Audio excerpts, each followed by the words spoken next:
Assalamualaikum warahmatullahi wabarakatuh. Salam Nusantara, salam sejahtera untuk kita semuanya. Saudara-saudaraku sebangsa setanah air yang saya cintai, saya banggakan. Bertemu lagi dengan saya, Agus Mar, dari lereng Gunung Slamet di Banyumas, Jawa Tengah. Protesnya Partai Umat, partainya Mbah Amin Rais, atas tidak diloloskannya oleh KPU menjadi partai politik peserta pemilu 2024. Kemudian direspon oleh Badan Pengawas Pemilu atau Bawaslu.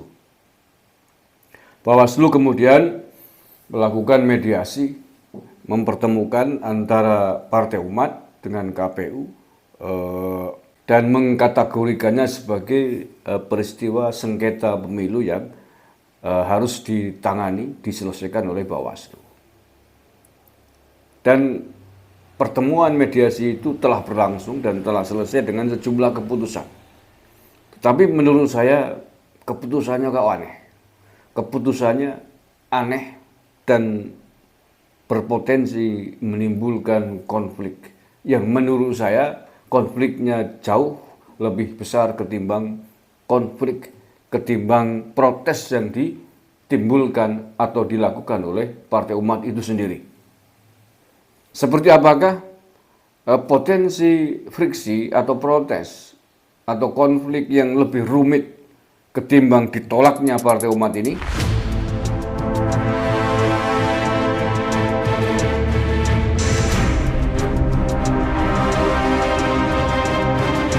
Baik, saya baca dulu nih beritanya ya.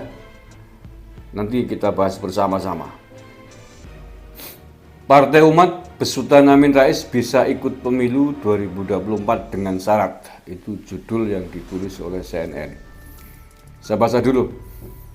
Partai Umat masih bisa ikut menjadi peserta pemilu 2024 asal memenuhi sejumlah syarat.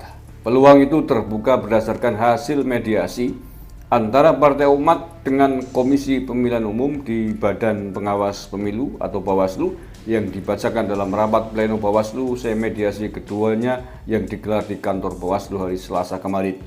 Sebelumnya Partai Umat melayangkan gugatan terkait keputusan KPU yang menetapkan partai besutan politikus senior Amin Rais itu tak memenuhi syarat sebagai partai peserta pemilu 2024. Partai Umat disebut tak memenuhi syarat di beberapa kabupaten kota di Sulawesi Utara atau Sulut dan Nusa Tenggara Timur (NTT). Memerintahkan kepada para pihak untuk melaksanakan isi kesepakatan ini sebagaimana tertuang dalam keputusan ini. Memerintahkan kepada termohon untuk melaksanakan putusan ini paling lama 3 hari kerja terhitung sejak putusan ini dibacakan, kata Koordinator Divisi Penyelesaian Sengketa dan Hukum Bawaslu, Totok Haryono saat membacakan amar putusan. Dalam amar putusan itu, ada sejumlah syarat yang harus dipenuhi Partai Umat. Pertama, memenuhi kekurangan jumlah anggota Partai Umat di 5 kabupaten kota provinsi NTT. Kedua, memenuhi kekurangan jumlah keanggotaan Partai Umat di minimal di 10 kabupaten kota di Provinsi Sulawesi Utara. Untuk memenuhi sejumlah syarat itu, Bawaslu juga menetapkan tenggat waktu hingga 30 Desember 2022. Bawaslu juga memerintahkan KPU untuk kembali menggelar pleno penetapan partai peserta pemilu pada 30 Desember 2022, termasuk di dalamnya untuk pengundian nomor urut jika Partai Umat telah memenuhi sejumlah syarat tersebut. Penyampaian rekapitulasi hasil verifikasi faktual keanggotaan oleh KPU kepada partai politik dan Bawaslu hari Jumat 30 Desember 2022, kata Komisioner Bawaslu Puadi saat membacakan amar putusan. Oke, itu keputusan Bawaslu atas mediasi antara KPU dengan Partai Umat. Beberapa hal janggal dan aneh menurut saya. Yang pertama, Bawaslu dalam hal ini menurut saya berpihak kepada Partai Umat dengan alasan yang kurang tepat. Bahkan alasan yang menurut saya tidak masuk akal. Alasannya apa? Alasannya apa kemudian mengkategorikan kasus Partai Umat dengan KPU ini sebagai sebuah sengketa. Sengketa itu kalau ada dua persoalan, misalkan dalam hal ini antara Partai Umat dengan KPU terjadi perselisihan paham. Misalkan Partai Umat mengklaim bahwa seluruh persyaratan yang ada telah dipenuhi, tetapi ditolak oleh KPU karena dianggap tidak memenuhi syarat dengan argumentasi masing-masing, itu baru sengketa. Kemudian Bawaslu mempertemukan menyelesaikannya. Tetapi dalam kasus ini, menurut saya ini jelas bukan sengketa. Ini adalah pelanggaran, ini adalah hal yang tidak dipenuhi oleh Partai Umat. Jadi Partai Umat tidak memenuhi kriteria persyaratan yang ditentukan oleh KPU pada saat hari akhir. Jadi bukan sengketa, ini adalah kesalahan yang dilakukan oleh Partai Umat sendiri. Buktinya apa? Buktinya bahwa dalam keputusan itu Bawaslu memerintahkan kepada Partai Umat untuk memenuhi syarat, melengkapi persyaratan-persyaratan kepengurusan di Provinsi Sulawesi Utara dan NTT. Artinya apa? Bahwa Partai Umat memang tidak memenuhi syarat. Tidak memenuhi syarat sampai pada batas waktu yang telah ditentukan. Sehingga kemudian Partai Umat dicoret oleh KPU. Maka menurut saya ini bukti fakta bahwa itu bukan sengketa. Bukan sengketa, tapi persyaratan-persyaratan yang memang tidak dipenuhi oleh Partai Umat sampai pada batas waktu yang telah ditetapkan oleh KPU. Maka satu ini menurut saya pengkategorian memasukkan kasus ini pada kasus sengketa pemilu menurut saya tidak tepat. Dan terlihat sekali seolah-olah Bawaslu menganak emaskan Partai Umat. Sehingga kemudian diberikan kesempatan untuk memenuhi syarat sampai pada 30 Desember nanti. Padahal waktu yang telah ditetapkan oleh KPU sudah habis. Lalu alasannya apa? Alasannya apa? Padahal itu bukan sengketa, tetapi itu adalah pelanggaran dan persyaratan yang tidak dipenuhi oleh Partai Umat itu sendiri. Ya. Nah, kalau begini caranya, ini bisa saja kemudian partai-partai yang lain yang telah dicoret oleh KPU bisa melakukan hal yang sama kepada Bawaslu. Nanti minta waktu untuk dipenuhi lagi syaratnya. Loh, kalau begini caranya, kapan KPU akan menjalankan program-program agenda yang telah disusun sampai kepada pemilu yang akan datang? Kacau semua, bisa gagal pemilu kalau begini caranya. Lah ya, kalau kemudian Partai Umat dipenuhi komplainnya, sehingga kemudian dikasih tenggat waktu untuk memenuhi persyaratan yang sampai pada batas akhir kemarin belum dipenuhi, partai yang lain logikanya mestinya juga boleh melakukan protes yang sama untuk melengkapi persyaratan-persyaratan yang dibutuhkan. Yang ketiga, ini menurut saya, ini fatal menurut saya.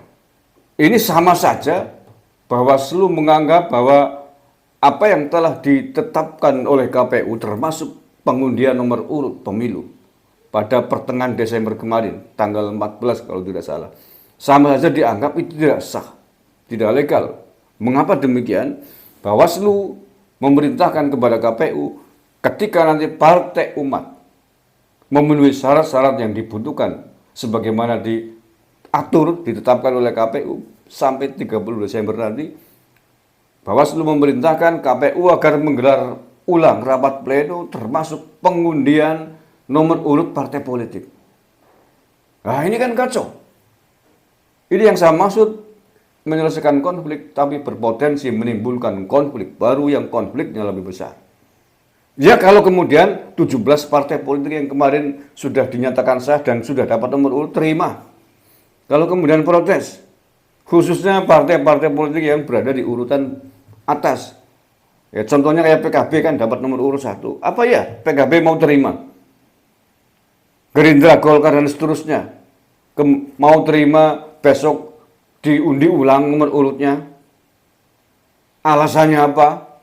Berarti menganggap rapat pleno yang terdahulu tidak sah begitu apa gimana?